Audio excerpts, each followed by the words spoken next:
আসসালামু আলাইকুম। 18 বাংলা গ্রামগঞ্জের খবরে সবাইকে স্বাগত জানাচ্ছি আমি শারমিন সালাম। শুরুতেই সংবাদ শিরোনাম। মহাসড়কে যানজটে ঈদ যাত্রায় ভোগান্তিতে ঘরমুখো মানুষ, কমলাপুরে যাত্রীদের উপচে পড়া ভিড়, নির্দিষ্ট সময়ে ছাড়ছে ট্রেন, লঞ্চ। নিরাপত্তার কারণে টেকনাফ সেন্ট মার্টিন নৌ রুটে ট্রলার ও স্পিড বোট চলাচল বন্ধ থাকায় বিকল্প পথে সেন্ট মার্টিন যাচ্ছে মানুষ ও পণ্য সামগ্রী। এবং শেষ মুহূর্তে জমে উঠেছে ভোলার শেরপুর ও খাগড়াছড়ি সহ দেশের বিভিন্ন স্থানে কোরবানির পশুর হাট।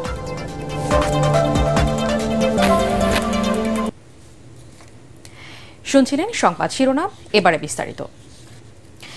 ঈদের ছুটি শুরু হওয়ায় মহাসড়কে যানবাহনের চাপ বেড়ে দীর্ঘ জ্যামের সৃষ্টি হয়েছে।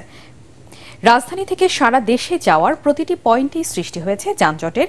মহাসড়কে জ্যামের কারণে ঈদের যাত্রায় ভোগান্তিতে পড়েছেন ঘরমুখো মানুষ। ঢাকা টাঙ্গাইল, ঢাকা কুমিল্লা, টঙ্গী থেকে জয়দেবপুর হয়ে চন্দ্রার সব মহাসড়কেই থেমে থেমে যানজটের সৃষ্টি হচ্ছে। টাঙ্গাইল, গাজীপুর ও কুমিল্লার প্রতিনিধিদের পাঠানো রিপোর্ট জানাচ্ছেন আসিফুর রহমান সাগর। মহাসড়কে দুর্ঘটনা ও অতিরিক্ত গাড়ির চাপে সৃষ্টি হচ্ছে যানজটের। সকালে এলেঙ্গা থেকে বঙ্গবন্ধু সেতু মহাসড়কের পংলি ব্রিজের উপর একটি সিমেন্ট ভর্তি ট্রাক উল্টে যায়। এতে ঢাকা থেকে উত্তরবঙ্গগামী যানবাহনের 10 কিলোমিটার দীর্ঘ যানজটের সৃষ্টি হয়। পরে পুলিশের র্যাকার এসে ট্রাকটি সরিয়ে নিলে চলাচল স্বাভাবিক হয়। এছাড়া কোনো কোনো পয়েন্টে যানবাহনের চাপ কমাতে পুলিশ এক লেনে যানবাহনের চলাচলের ব্যবস্থা করায় যানজট কিছুটা স্বাভাবিক হয়। রাস্তায় গাড়ি এমনি যানজট খুব বেশি নাই, এমনি হালকা একটু আছে, যেহেতু একসাথে একটু চাপ পড়ছে, এটা এই আর কি। তাছাড়া এমনিতেই টোটালি ভালো আছে। ঢাকা চট্টগ্রাম মহাসড়কে কুমিল্লার 105 কিলোমিটার অংশে ঘরমুখো মানুষের চাপ বেড়েছে। রাস্তার মোড়ে বাস দাঁড়িয়ে যাত্রী ওঠানোর কারণে চৌরাস্তার মোড়গুলোতে যানজটের সৃষ্টি হচ্ছে, যা মহাসড়ককে ছড়িয়ে পড়ছে। এদিকে স্বাভাবিক সময়ের চাইতে চাপ বেড়ে যাওয়ায় পদ্মা সেতুর সংযোগ সড়কগুলোতে যানজটের সৃষ্টি হয়েছে। পদ্মা সেতু টোল প্লাজায় যানবাহনগুলোকে দীর্ঘ সময় অপেক্ষা করতে হচ্ছে। এ কারণে সেতু এলাকায় যানবাহন কিছুটা ধীর গতিতে চলছে। রাজধানী মানুষ আর গার্মেন্টস শ্রমিকদের মিলিত যাত্রায় ঢাকা ময়মনসিংহ মহাসড়ক ও ঢাকা টাঙ্গাইল মহাসড়কের যানবাহনের অতিরিক্ত চাপ রয়েছে। গাজীপুরে বোর্ড বাজার এলাকায় দীর্ঘ জ্যামের সৃষ্টি হয়েছে। পরিস্থিতি নিয়ন্ত্রণে কাজ করছে পুলিশ। আইন শৃঙ্খলা বাহিনী যদি এখানে সক্রিয় থাকে তাহলে আমরা মোটামুটি শান্তিতে বাড়ি যেতে পারবো। ঈদের ছুটি শুরু হয়, রাজধানী থেকে বের হওয়ার পয়েন্টগুলোতে দীর্ঘ যানজটের কবলে পড়েছেন ঘরমুখো মানুষ। ঢাকা টাঙ্গাইল, টঙ্গী ব্রিজ থেকে জয়দেবপুর হয়ে চন্দ্রার মোড় পর্যন্ত দীর্ঘ যানজটের কবলে পড়েছেন যাত্রীরা। মহাসড়কের দুর্ঘটনাপ্রবণ পয়েন্টগুলোতে পুলিশি তৎপরতা বাড়ানো হয়েছে। ঈদের মধ্যরাত পর্যন্ত মহাসড়ক জুড়ে মোতায়েন থাকবে police. Bureau report, ATN Bangla. প্রিয়জনের সাথে ঈদ করতে ঢাকা ছাড়ছেন ঘরমুখো মানুষ। শুক্রবার ছুটির দিনে উপচে পড়া ভিড় কমলাপুর রেলওয়ে স্টেশনে। তবে আজ কোনো বিলম্ব ছাড়াই যথাসময় ছেড়ে যাচ্ছে সব ট্রেন, তাই স্বস্তিতে যাত্রীরা। অতিরিক্ত যাত্রীদের গন্তব্যে পৌঁছে দিতে 25% স্ট্যান্ডিং টিকিট দিচ্ছে রেলওয়ে কর্তৃপক্ষ। আরও জানাচ্ছেন ইয়াসিন রানা। মা, মাটি আর জন্মস্থানের টান, তাই শত ব্যস্ততা আর প্রতিকূলতা কাটিয়ে ফিরতেই হবে বাড়ি। ছুটির দিন শুক্রবারে, তাই উপচে পড়া ভিড় কমলাপুর রেল স্টেশনে। টিকিট না পেলেও অনেক কষ্ট সহ্য করে সবাই ছুটছেন বাড়ির পানে। যাত্রীর চাপে অনেকেরই ট্রেনে উঠতে বেগ পেতে হয়েছে। তবে পরিবারের সাথে ঈদ করতে এই কষ্ট কোনো ব্যাপারই নয় বলে জানান ঘরমুখো মানুষজন। স্ট্যান্ড বাই পাইছি, 480 টাকা নিচ্ছে, তো যেতেই হবে যেভাবে হোক। গ্রামে যাচ্ছি ঈদ করতে, আমার তো ভালোই লাগবে, আর অনেকদিন পর বাসায় যাচ্ছি। দাদু আছে, চাচারা আছে, বাবা মা আছে, সবার সাথে ঈদ করতে অনেক ভালোই লাগে। অনলাইনে টিকিট ঝামেলা হয়, অনলাইনে টিকিট আমরা কাটি না। রেলের ব্যবস্থাপনা দেখে খুশি যাত্রীরা। যথাসময়ে ট্রেন ছেড়ে দেয়ায় অনেকেই ট্রেন মিস করেছেন। তবে ছাদে যেন যাত্রী উঠতে না পারে সেজন্য কড়া নজরদারি করছে রেল পুলিশ। নিরাপত্তার খাতিরে তো ছাদে ওঠা ঠিক না, যে কোনো মধ্যে আমরা বিপদ আসতে পারে, পড়ে যেতে পারে, অনেক পরেও যায় মানুষ, এই জন্য আমরা দেই না ছাদে উঠতে। কমলাপুর স্টেশনে অন্য বছর থেকে এই বছর একটু ডিফারেন্স লাগছে, একটা আলাদা লাগছে। সবকিছু ব্যবস্থাপনা একটু ভালো, আলহামদুলিল্লাহ। কমলাপুর স্টেশন ম্যানেজার জানান, যাত্রীদের দুর্ভোগ কমিয়ে যাত্রা ঠিক রাখতে নিরলস পরিশ্রম করে যাচ্ছেন তারা। সবগুলো ট্রেন একদম জাস্ট ইন টাইম ছেড়ে গেছে, যথাসময়ে। আর আশা করছি সমাজ যাত্রীরা নিরাপদে তাদের নিজেদের গন্তব্যে পৌঁছতে পারবেন। ঈদের ছুটি শুরুর পর রেলপথে প্রতিদিন 2 লাখ যাত্রী গন্তব্যে পৌঁছাবেন প্রত্যাশা রেল কর্তৃপক্ষের। ইয়াসিন রানা, এটিএন বাংলা, ঢাকা। পরিবার পরিজনের সাথে ঈদের আনন্দ ভাগাভাগি করে নিতে বাড়ির পথে রাজধানীবাসী। বাস টার্মিনালগুলোতে ভিড় বাড়ছে যাত্রীদের, তবে অতিরিক্ত ভাড়া নেওয়ার অভিযোগ অনেকের। এদিকে যাত্রীদের ভালো সাড়া পায় খুশি বাস কর্তৃপক্ষ। কোনো বিড়ম্বনা ছাড়াই যথাসময়ে রাজধানী ছেড়ে যাচ্ছে অধিকাংশ বাস। খায়রুল ইসলামের রিপোর্ট। ঈদ মানে আনন্দ, ঈদ মানেই নারীর টানে বাড়ি ফেরা। তাই তো ঈদের ছুটিতে প্রিয় মানুষের সান্নিধ্য পেতে বাড়ির পথে ছুটছেন রাজধানীর কর্মব্যস্ত মানুষ। শত কষ্টের পরও বাড়ি ফিরতে পারছেন বলে আনন্দিত যাত্রীরা। এত কষ্ট হলেও কোনো সমস্যা না, পরিবারের সবার সঙ্গে দেখা হওয়া, সব ভাই বোনদের সাথে থাকবো, ঈদ কাটাবো। আরো কোরবানির ঈদ আগের থেকে অন্যরকম আনন্দ একটা থাকে সবসময়। এক সেন্সে বেশি মনে হয়, অন্যদিকে বেশি মনে হয় না। কারণটা হলো এই গাড়িটা আসার সময় খালি গাড়ি আসে। অনেকদিন পর বাসায় যাব, সবার সাথে ঈদ পালন করব, এই তো ঈদের আনন্দে অনেক ভালো লাগছে। এদিকে যাত্রীদের আশানুরূপ উপস্থিতি দেখে খুশি বাস মালিক ও কর্মচারীরা। গাড়ি বুক রাখা আছে, একটা গাড়ি এখন ছাড়বো, আরো 2টা গাড়ি পরে ছাড়বো।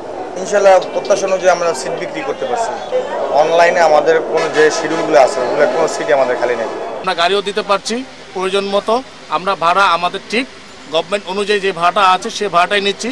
ঈদ যাত্রা সুষ্ঠু ও নিরাপদ করতে বাস কাউন্টারগুলোতে মোতায়েন রয়েছে বিপুল সংখ্যক আইন শৃঙ্খলা বাহিনী। পাশাপাশি তথ্য সহায়তা বুথ বসিয়েছে বিআরটিএ। খায়রুল ইসলাম, এটিএন বাংলা, ঢাকা। ঈদুল আজহা উপলক্ষে টানা 5 দিন বেনাপোল পেট্রাপোল বন্দর দিয়ে আমদানি রপ্তানি বাণিজ্য কার্যক্রম বন্ধ থাকবে শুল্কায়ন ও লোড আনলোড কার্যক্রম। তবে পাসপোর্ট যাত্রী চলাচল স্বাভাবিক নিয়মে চলবে। এ সময় ফিরে যেতে পারবে ভারতের খালি ট্রাকও। বেনাপোল সিএনএফ অ্যাসোসিয়েশনের পক্ষ থেকে জানানো হয়, আগামী 19 জুন সকাল থেকে এই পথে আমদানি রপ্তানি বাণিজ্য কার্যক্রম স্বাভাবিক নিয়মে চলবে। এদিকে পবিত্র ঈদুল আজহা উপলক্ষে চাঁপাইনবাবগঞ্জের সোনা মসজিদ স্থলবন্দরে আগামীকাল শনিবার 15 জুন থেকে টানা 7 দিনের ছুটি ঘোষণা করা হয়েছে।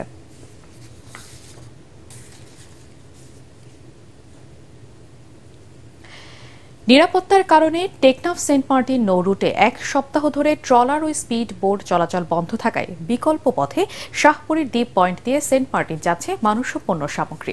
দুপুরে কক্সবাজার বিআইডব্লিউটি এর ঘাট থেকে সেন্ট মার্টিনের উদ্দেশ্যে যাত্রা করে বেসরকারি জাহাজ এমভি বারো আউলিয়া।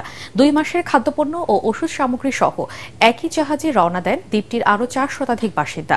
এর আগে গতকাল শাহপুরীর দ্বীপ পয়েন্ট দিয়ে সেন্ট মার্টিনের বাসিন্দা ও পণ্য পরিবহনের কাজ শুরু করা হয়। টেকনাফ সেন্ট মার্টিন নৌ রুটে চলাচলরত ট্রলার লক্ষ্য করে মিয়ানমার থেকে গুলিবর্ষণের কারণে বন্ধ হয়ে যায় এই পথের যাতায়াত।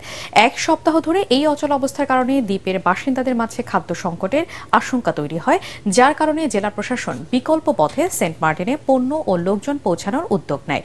কক্সবাজারের অতিরিক্ত জেলা ম্যাজিস্ট্রেট ইয়ামিন হোসেন জানিয়েছেন, এমভি বারো আউলিয়া বেসরকারি জাহাজটিতে 75 টন খাদ্যপণ্য ও অন্যান্য প্রয়োজনীয় সামগ্রী পাঠানো হয়েছে। কোস্ট গার্ড ও বিজিবি তত্ত্বাবধানে সীমিত সময়ের জন্য সেন্ট মার্টিনে যাতায়াতের জন্য বিকল্প এই পথটি ব্যবহার করা হচ্ছে। পরিস্থিতি স্বাভাবিক হলে নিয়মিত রুটে চলবে ট্রলার। সেন্ট মার্টিনে একটু ট্রলার চলাচল সাময়িক সমস্যা হচ্ছে, মানুষের জনজীবন স্বাভাবিক থাকে আর রেগুলার থাকে, স্বাভাবিক রাখার লাগে আমরা একটা সাপোর্ট তাকে দিচ্ছি আর কি। আমরা শিপের ব্যবস্থা করেছি, এখানে সরকারি কিছু মালামাল সেগুলো যাচ্ছে, প্লাস যে বেসরকারি যারা ব্যবসায়ী যারা আছে তাদের মালামাল নিয়ে যাচ্ছে। এখানে চাল, ডাল, লবণ সহ অন্যান্য নিত্য পর্যন্ত উপযোগগুলো আছে। এবং মানুষও প্রায় 100+ মানুষ যাচ্ছে। বাংলাদেশ এখন খাদ্যে স্বয়ংসম্পূর্ণ এবং ক্ষুধামুক্ত। বর্তমানে খাদ্যের অভাবে কোনো মানুষ মারা গেছে এমন ইতিহাস বাংলাদেশে নেই বললেই চলে, মন্তব্য করেছেন খাদ্যমন্ত্রী সাধন চন্দ্র মজুমদার। নারায়ণগঞ্জের সিদ্ধিরগঞ্জে এক অনুষ্ঠানে তিনি এ মন্তব্য করেন। কৃষি যত এগিয়ে যাবে আমাদের খাদ্যের স্বয়ংসম্পূর্ণতা আরও বৃদ্ধি পাবে বলেও মনে করেন খাদ্যমন্ত্রী। খাদ্য মন্ত্রণালয়ের সচিব ইসমাইল হোসেন, খাদ্য অধিদপ্তরের অতিরিক্ত মহাপরিচালক আব্দুল্লাহ আল মামুন ও নারায়ণগঞ্জের জেলা প্রশাসক মাহমুদুল হক অনুষ্ঠানে উপস্থিত ছিলেন। শেষ মুহূর্তে জমে উঠেছে ভোলার শেরপুর ও খাগড়াছড়ি সহ দেশে বিভিন্ন স্থানে কুরবানির পশুর হাট। ভোলায় এবার 127টি হাটে কুরবানির পশু বিক্রি হচ্ছে। জেলায় কুরবানির পশুর চাহিদা 85,000, পশুর মজুদ রয়েছে 92,400। ক্রেতারা বলেছেন, বিক্রেতারা পশুর দাম বেশি যাচ্ছে, গরুর দাম চাচ্ছে তারা 1 লাখ থেকে 3 লাখ টাকা। 25,000-এর নিচে কোনো ছাগল নেই। শেরপুরের হাটগুলোতে বিপুল সংখ্যক পশু আমদানির পাশাপাশি ক্রেতাদেরও উপচে পড়া ভিড় দেখা যাচ্ছে। ঈদের আগের দিন পর্যন্ত চলবে এসব পশুর হাট। অনেকে অনলাইনেও কুরবানির পশু কিনছেন। কুরবানির পশুর হাটে বেচাকেনা নির্বিঘ্ন করতে জেলা পুলিশের পক্ষ থেকে নেওয়া হয়েছে কঠোর নিরাপত্তা ব্যবস্থা। খাগড়াছড়িতে 52টি হাটে শেষ মুহূর্তে পুরো দমে চলছে বেচাকেনা। হাটে রয়েছে পর্যাপ্ত স্থানীয় দেশি গরু, মহিষ ও ছাগল। ক্রেতা বিক্রেতাদের উপস্থিতিতে সরব হাট বাজারগুলো। জেলা প্রাণী সম্পদ বিভাগের তথ্য মতে এবার 3,000 ছোট বড় খামারির কাছে রয়েছে কুরবানির যোগ্য 50,000-এর বেশি পশু। পাহাড়ের এসব পশু কিনে অনেকেই পাঠাচ্ছেন দেশের বিভিন্ন অঞ্চলে।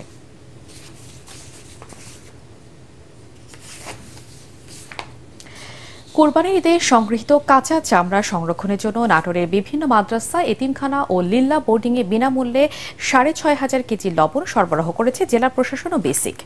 শহরতলির দত্তপাড়া বেসিক শিল্পনগরীতে আনুষ্ঠানিকভাবে সংশ্লিষ্ট প্রতিষ্ঠান প্রতিনিধিদের মাঝে তাদের চাহিদা অনুযায়ী এই লবণ সরবরাহ করেন জেলা প্রশাসক আবু নাসের ভূঁইয়া। এ সময় বেসিকের উপব্যবস্থাপক দিলরুবা দীপ্তি সহ প্রশাসনের কর্মকর্তা ও শিল্প মালিকরা উপস্থিত ছিলেন। কুরবানির পর মাদ্রাসা ও এতিমখানায় দান করা চামড়া লবণজাত করার অভাবে নষ্ট হয়ে যায়।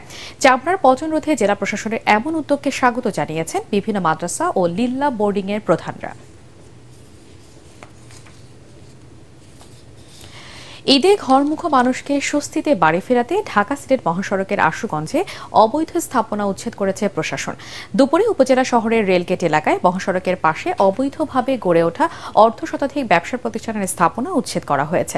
উচ্ছেদ অভিযানে নেতৃত্ব দেন আশুগঞ্জ উপজেলা নির্বাহী কর্মকর্তা ও নির্বাহী ম্যাজিস্ট্রেট শ্যামল চন্দ্র বসাক। এ সময় সহকারী কমিশনার ভূমি কাজী তাহমিনা শারমিনী সহ বিআরটিএ ও স্থানীয় প্রশাসনের কর্মকর্তারাও উপস্থিত ছিলেন। স্থাপনাগুলো উচ্ছেদের ফলে ঢাকা সিলেট মহাসড়কের ওই অংশে যানজট দূর হয়েছে।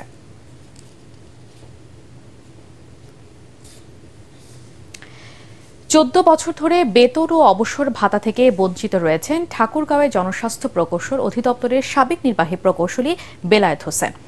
বেতন ও অবসর ভাতার দাবিতে ঠাকুরগাঁও প্রেস ক্লাব চত্বরে সকাল 10টা থেকে বেলা 12:30 পর্যন্ত তিনি অনশন কর্মসূচি পালন করেন। তার অভিযোগ, 1983 সালে জনস্বাস্থ্য প্রকৌশল অধিদপ্তরে যোগদান করেন তিনি।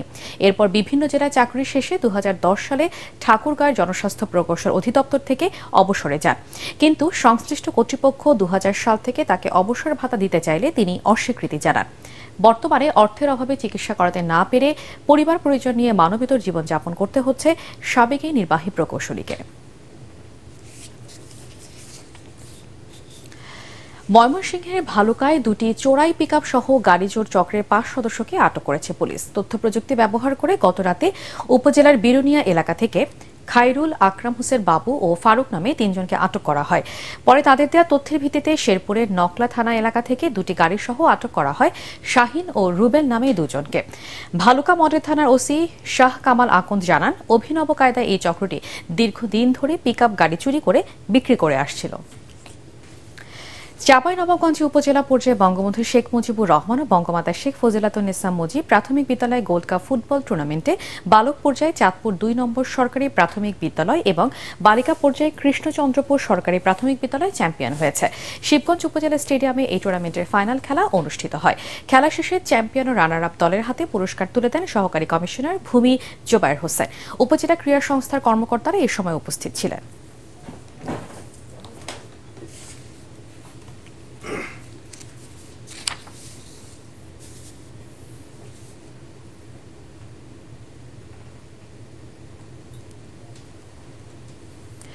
পরবর্তী সংবাদ দেখার আমন্ত্রণ জানিয়ে এখনকার মতো শেষ করছি গ্রামগঞ্জের খবর।